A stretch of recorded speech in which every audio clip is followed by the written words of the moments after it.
Good morning everyone. তোমরা এতদিনে জেনে গেছো যে আমি সকালবেলা উঠলেই আমার খিদে পেয়ে যায়, বলতে সকালবেলা তাড়াতাড়ি করে উঠলেই। তো আজকেরও সেম ব্যাপার, আমি অনেক তাড়াতাড়ি উঠেছি, তাই জন্য আজকে খেয়ে নিলাম ছেঁড়া পরোটা আর তরকারি।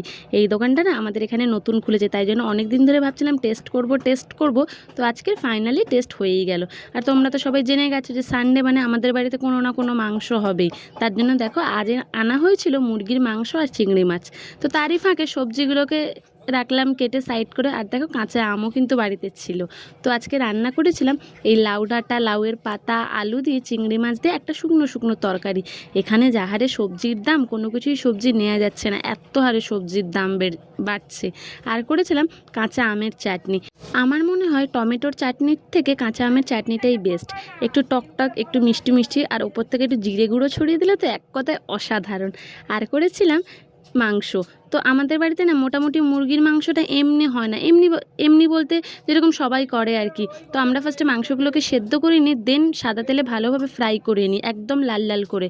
তারপরে 2-3 রকমের ক্যাপসিকাম দিয়ে পেঁয়াজ টিয়াজ ফোড়নে দিয়ে ভাজা ভাজা করে ওটার সাথে মিশিয়ে দিই। এটা খেলে না যাদের বলো মুরগির মাংসতে অ্যাসিড হয়, তাদের অ্যাসিডিটিটা হয় না। যেহেতু তেলে অনেকক্ষণ ফ্রাই করেছি মাংসগুলো, তার জন্য দেখো ঝোলের কালারটা একটু কালো কালো এসছে। এক কথায় অসাধারণ এই মাংস খেতে। আমার রেসিপিতে দেওয়াই রয়েছে এই মাংস, তোমরা যারা দেখতে চাইছো দেখতে পারো। তো যাই হোক, আজকের সারাদিনে এই করলাম। রাত্রিবেলাও মাংস ছিল, সেটাই খেয়েছি। তো ব্যাস, আজকের এই বলেই আমার ভিডিও শেষ করলাম।